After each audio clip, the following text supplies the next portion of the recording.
कोण आहेस तू? खरं सांग, काय काम करतोस तू? कसला प्लॅन केलायस तू? तू दिसतोस तसा नाहीयेस. माझा तुझ्यावर आधीपासूनच संशय होता. बोल, कोण आहेस तू?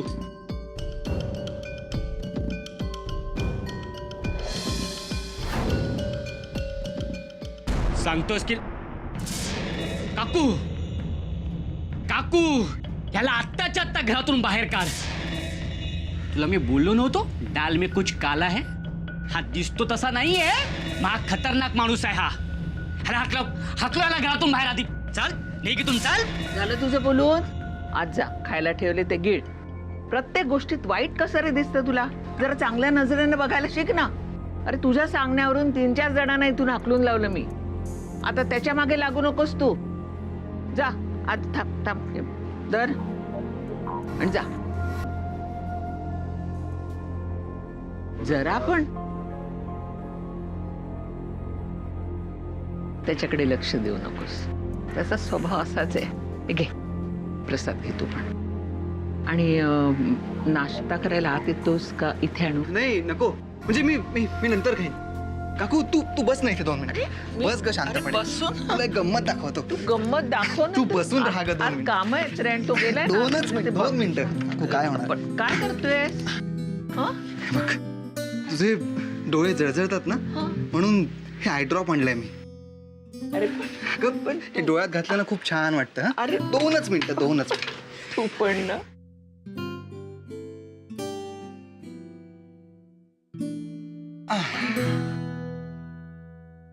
तू डोळे उघडे ठेव, मिटू नकोस. होय रे बाबा, डोळे उघडेच ठेवते. हो, असं बरं वाटतंय ना? छान वाटते. थंड थंड वाटते.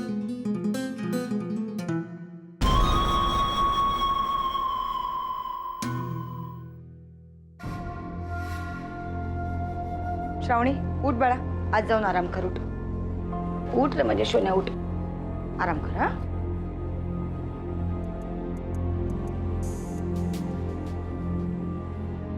खलनायिका करून टाकले सगळ्यांनी मला.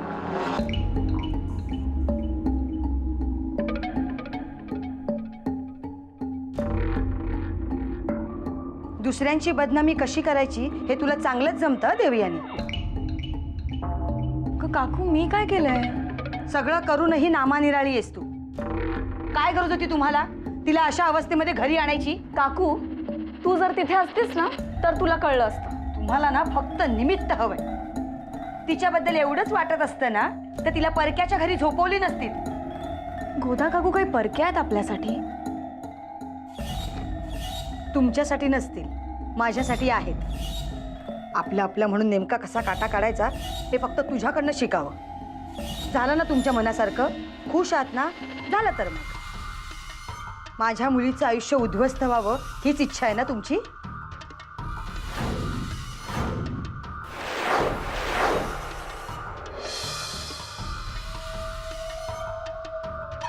काकू, तुला खलनायिका कोणी केलं नाहीये. तू खलनायिकेसारखीच वागतेस. हो ना, मग आता कळेल ही खलनायिका कशी वागते ते.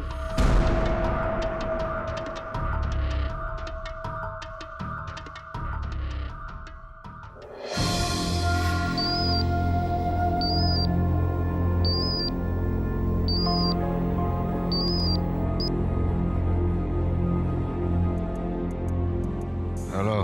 हॅलो. हॅलो विक्रमादित्य. हा, मी श्रावणी देशमुख. ओ, श्रावणी देशमुख. हा, मी सॉरी म्हणाल फोन केलाय. ॲक्च्युली काल जे काही झालं ते खूप नकळतपणे, अनपेक्षितपणे झालं. माझ्या बहिणींमुळे ना त्या दोघी तिकडे कशा काय आल्या. मी त्यांना नव्हतं बोलवलं. मग काय मी बोलवलं होतं? Actually I am sorry for everything. चल छोड़ ना यार. रात गई बात गई. Let me sleep. आगे. हॅलो विक्रम, तू रागवला नाहीस ना माझ्यावर? ए बेबी, विक्रमादित्य राजेश शिर्के सुंदर मुलींच्या 100 चुका सुद्धा माफ करतो. थँक्यू. आपण भेटूया ना? म्हणजे ना मी तुला तसा फोन करून हॅलो हॅलो हॅल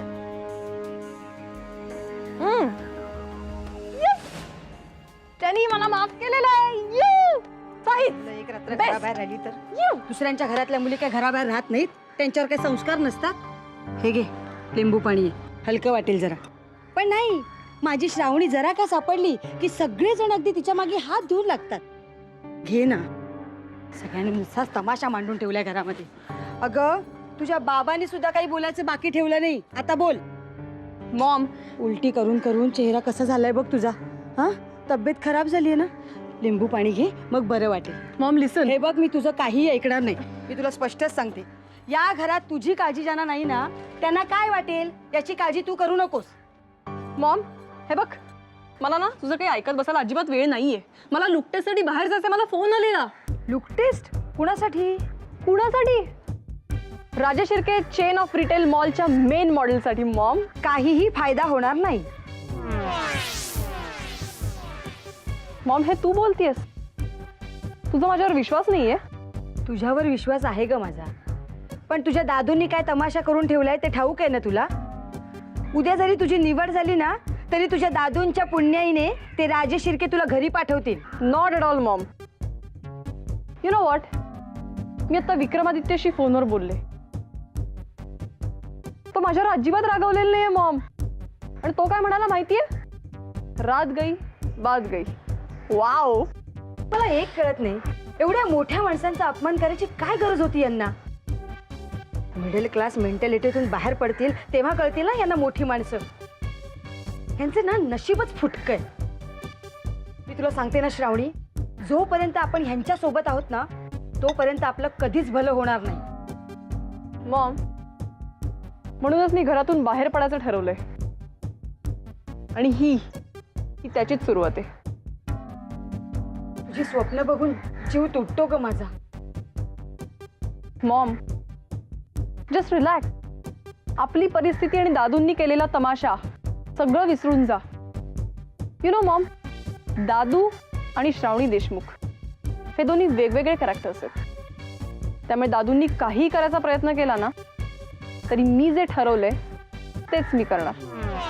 आणि लक्षात ठेव, राजे शिर्केंच्या ॲड कॅम्पेनची लीड मॉडेल मीच असणार, Shravani Deshmukh. Got it?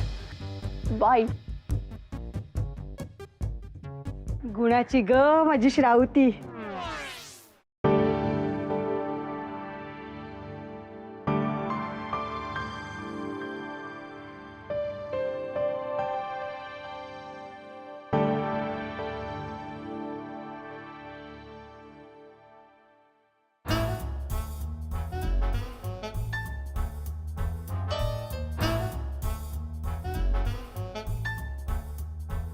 Hi baby, कशी आहेस?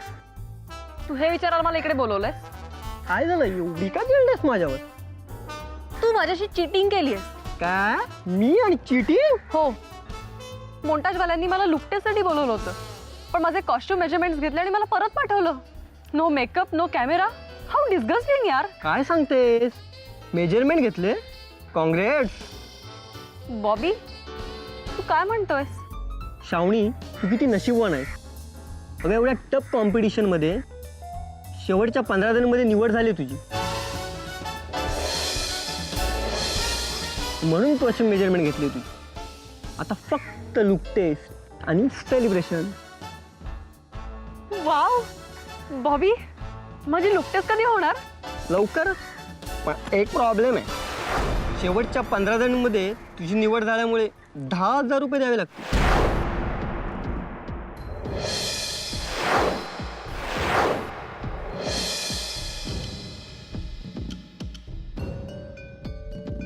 श्रावणी, कसला विचार करतेस? आता मागे हटू नकोस. तुझ्यात आणि सेलिब्रेशनमध्ये फक्त 10,000 रुपयाचा फरक आहे. हे बघ बॉबी, मी पैसे द्यायला तयार आहे. तू काहीही कर, पण ही ॲड मला मिळायलाच हवी. हां, ठीक आहे, तू पैशाचं बघ, मी ॲडचं बघतो. Okay, bye.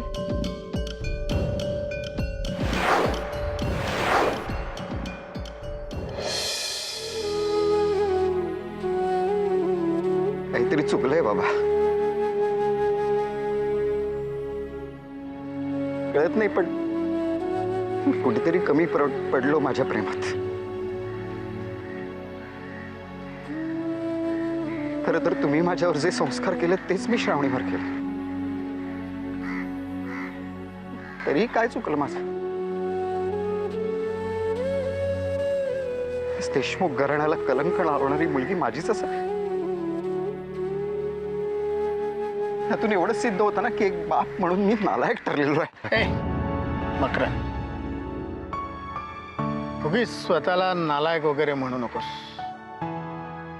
आणि श्रावणीनेही देशमुख घराण्याला कलंक वगैरे लावलेला नाही. हो. समंजसपणे घे, समर्थपणे तोंड दे. गोष्ट समजुतीने घेण्याची नाही बाबा. माझी मुलगी असताना, तुमची नात असताना ती दारू पिऊन घरात आली. ही गोष्ट समजूतदारपणे कशी घेऊ मी? मकरंद, लहान रांगणारी मुलगी असते ना, ती जमिनीवर रांगते, माती खाते, तेव्हा आपण तिला दटावतो, रागवतो, तिचं तोंड पुसतो आणि परत तिनं माती खाऊ नये म्हणून तिच्यावर लक्ष ठेवतो. आज श्रावणीचंही नेमकं तसंच झालंय. तिनं उमलत्या वयात प्रवेश केलाय. तिच्यासाठी हे जग अद्भुत आहे. म्हणजे तिच्या दारू पिण्याचं मी समर्थन करत नाही, पण एक लक्षात घे, तिला दरडावून धमकावून उपयोग नाही. त्याचा ती वेगळाच अर्थ काढेल. या वयात मुलं फार संवेदनाक्षम असतात. आज श्रावणी तुझ्यासाठी जमिनीवर रांगणारी, माती खाणारी मुलंच आहे. तरी तू तिच्यावर लक्ष ठेव, सावधपणे वाग आणि स्वतःला पहाडासारखा खंबीर ठेव. घाबरू नको जाऊस, रडू नकोस.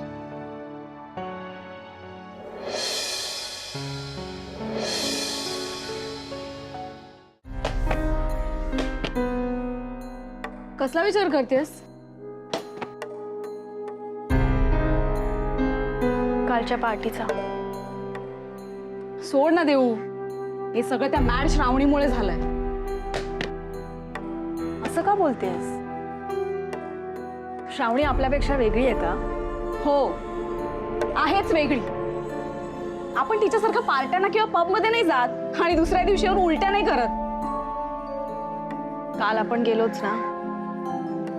पण ती श्रावणी तिकडे तडमडायला गेली नसती तर आपण कशाला गेलो असतो? एक्झॅक्टली. म्हणजेच काय की श्रावणी आपल्यापेक्षा वेगळी नाहीये.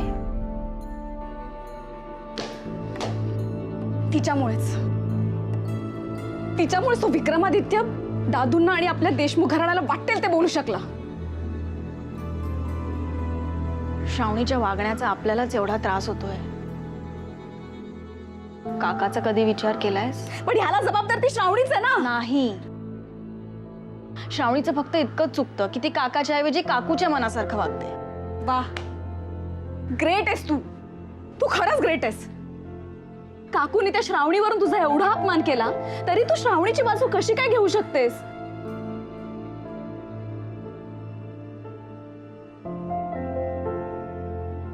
श्रावणीच्या जागी तू असतीस तर?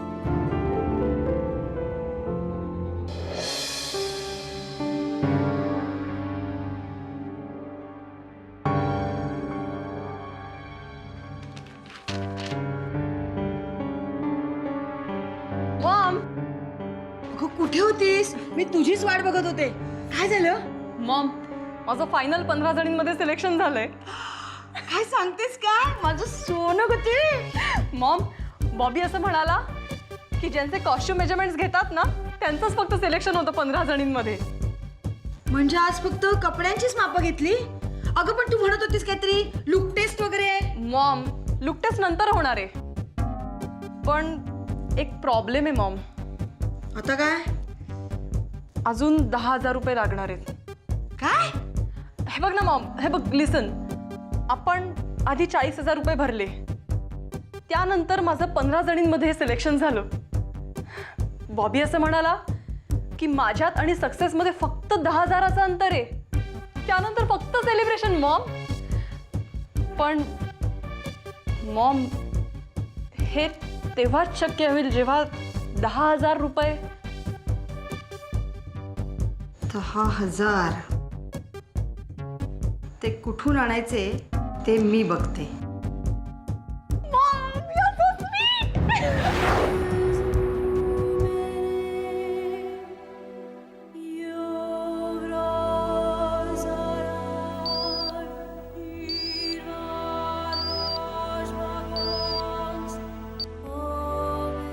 नमस्कार मंगलाताई, बोला काय सेवा करू? आत्ता सेवा घेवा काय नको. अहो, राजकारणात तुमच्यावानी नशीब घेऊन आलेलं दुसरं माणूस आम्ही कवा बी पाहिलंच नाही. काय गंमत करताय मंगलाताई? बोला कशी काय आठवण काढली? गंमत नाही, खरं सांगतोय आम्ही. अहो, राजकारणात रावाचं रंकन रंकाचं राव व्हायला येळ लागतो का?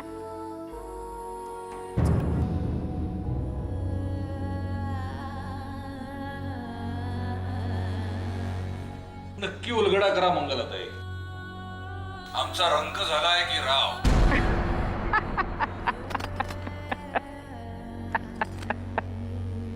सबूर रणवीर राजे, सबूर. अहो, राजयोग तुमच्या नशिबातच आहे. माणसं खुर्चीसाठी जीव टाकत्यात, इकडे मंत्रिपदाची खुर्चीच तुमची वाट बघतीया. तुम्ही आहात कुठे? आम्ही येतो तुमच्याकडे. रणवीर राजे, एवढी घाई तुमसनी शोभा देत नाही. आता आम्हीच येऊ की तुम्हाला भेटाया? पर आता सावध व्हा. अशा यायला लांडग कोल टपलेलंच असत्यात. लचक तोडाया. अहो, तुमच्या शाळेच्या परकणाशी बोलतोय आम्ही. आलंय लक्षात आमच्या. काय रणवीर, जरा तुमच्या बाजूनं पण दमानं घ्या. समजवा तुमच्या बंधू राजांना. आता कसं आहे, त्यांनी बाहेरच्या देशातलं राजकारण बघितलंय. इथलं इंडियातलं राजकारण वेगळं असतं म्हणावं. कसं? नक्कीच. तुम्ही सांगताय तर आम्ही ताक पिताना पण फुंकर घालून घोट घेऊ. तसं तुमचं बरंच काम हलकं केलंय आम्ही.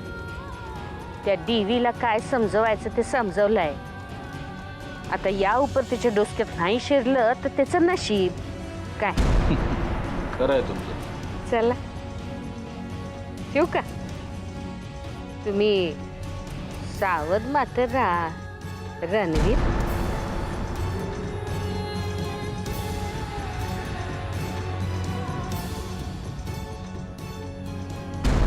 भालेराव, वैत आहे. चहा ना क्यो. आणि येलची डागा या इसरू नका. वैत आहे.